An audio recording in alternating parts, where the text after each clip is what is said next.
Hi everyone, today I'm going to go through some quick tips on some Taiwanese business ethics and culture, as well as a little bit of the language that you can use when dealing with Taiwanese prospects and customers.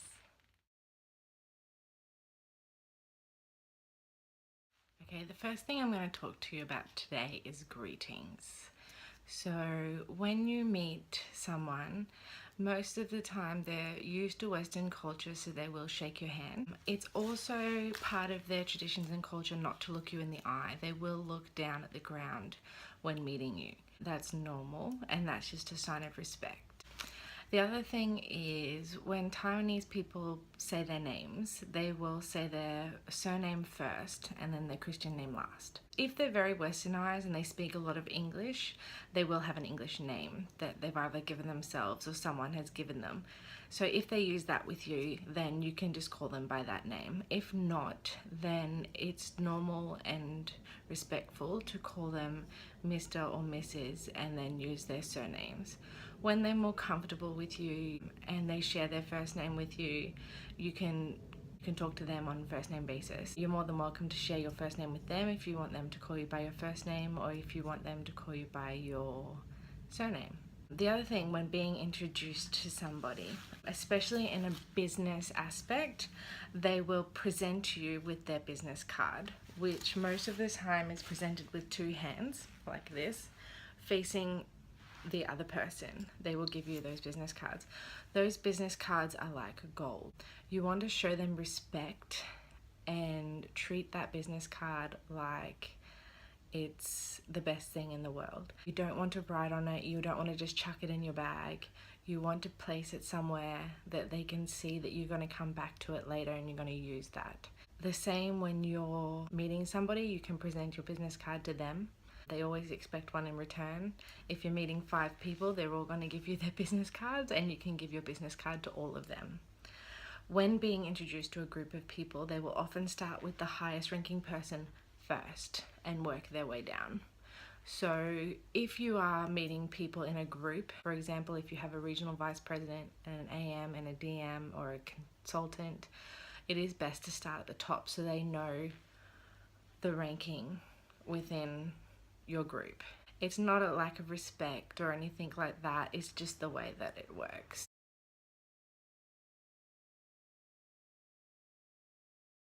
Don't be alarmed if your business meetings or your consultancy, if you're meeting up with someone to buy products or talk about the business, that you go over time.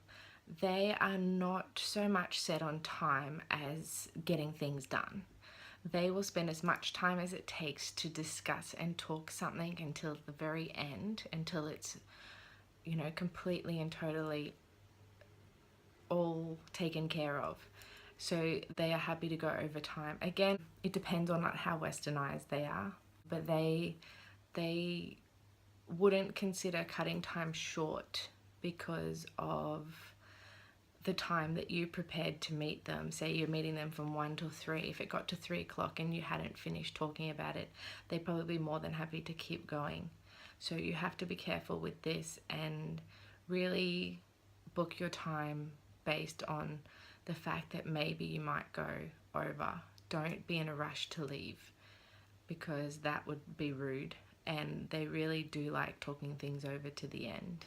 When doing a business transaction, it's not uncommon to have a calculator and show them the price. It is normal for a Chinese person or a Taiwanese person to say, yes, I understand, when they don't.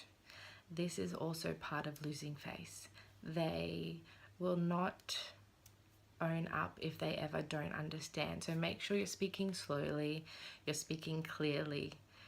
Always ask concept checking questions. That's the teacher and me coming out. But that's what I learned as a teacher. You can't just ask, are you okay, or do you understand? Because they will always say yes. If you have a calculator, you show them this is the price, this is how much. Even when I was shopping in China, they would always have a calculator. Even though I understood and I could say, yeah, this is how much it is, they will still show you the price to make sure they understand. So it's normal, you can do that. Use your phone. Just make sure that you're both on the same level and everybody understands what's going on.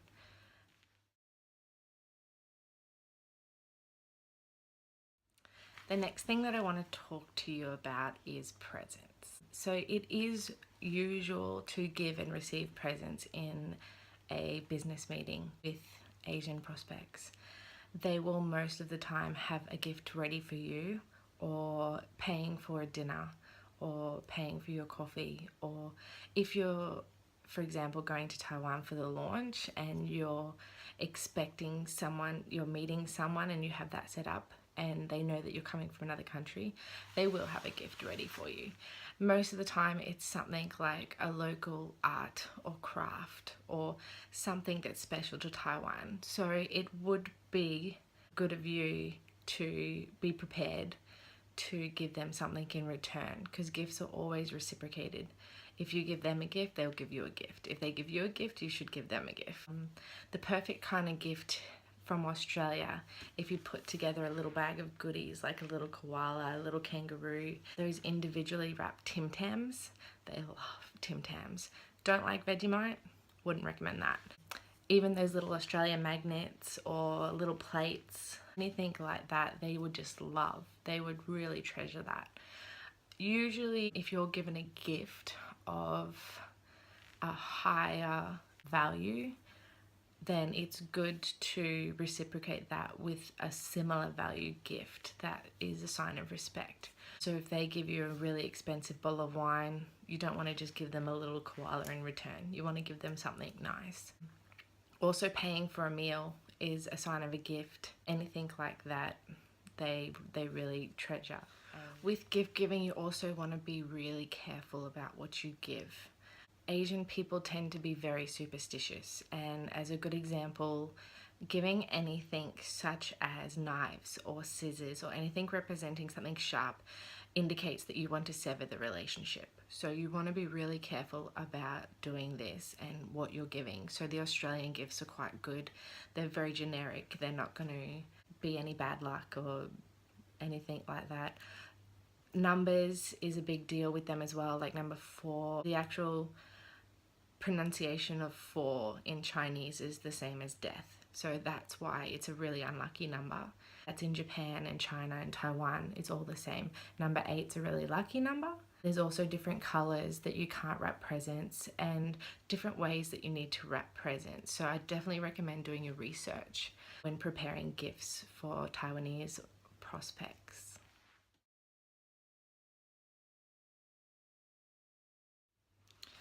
Another thing to consider with Asian people, Taiwanese, Chinese, is paying. They will almost always offer to pay for your meal or your coffee or anything that you're doing.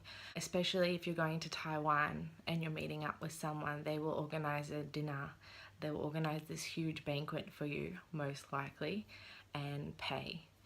So, I mean, they expect to pay for you, but you can sneakily, I mean, if they're taking you out 2 or 3 nights, then you can pay or try to pay. They will almost not let you pay. The amount of times in China I had to sneak off to the bathroom to pay without them knowing was the only way that I could pay. That's the only way that I could sneakily do it without them knowing before trying to pay first.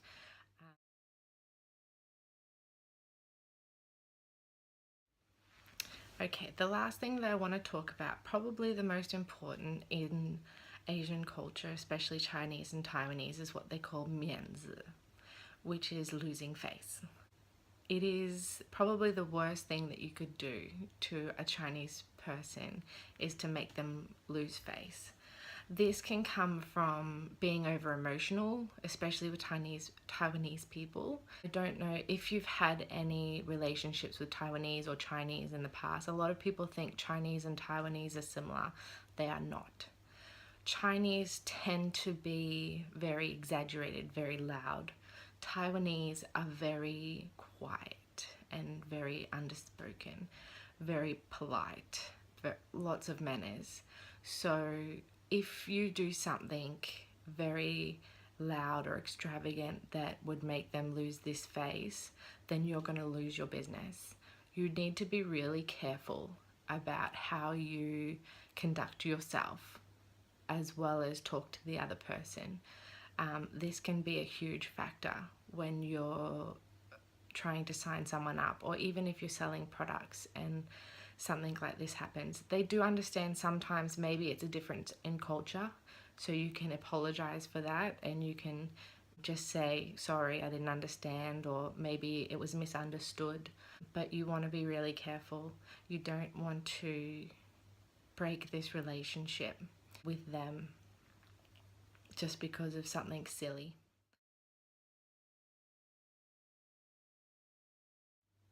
Okay, the last thing I'm going to do today is some language, some really easy phrases that they will really appreciate and see that you're trying to be a part of their culture and, you know, really trying your hardest to be on common ground with them, and they will appreciate that. So the first thing, very simple, hello.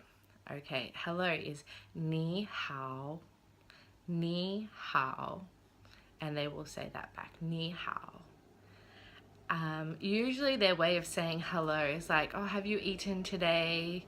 Oh, it's really nice weather today. Have you lost weight? Or have you put on weight? That's normal. They will do that. But I think with Western people, they know that we just say, hello, how are you? Or something like this. The next thing is thank you. 谢谢. 谢谢. That is thank you. And if you want to be really polite, if someone says thank you to you, you want to say you're welcome. 不客气. 不客气. Which really more means no thanks, like no need to be polite. The next thing, if you can do this, they're gonna love you. Nice to meet you. 我很高兴认识你. 我很高兴认识你. If you are the first person to say it, you say it like this. If you are the second person to say it back, you need to add one extra word. 我也很高兴认识你. 我也很高兴认识你. Now I've just got some really simple language based on our business on Arbonne. So the first and most important is, how do you say Arbonne in Chinese? Arbonne. Arbonne. That's Arbonne. They've really just gone with the phonetic sound there. There's no real meaning in the Chinese language, so it's just based on sounds. Arbonne. Okay, the next one, independent consultant. So if you want to introduce yourself, 独立个文. 独立个文.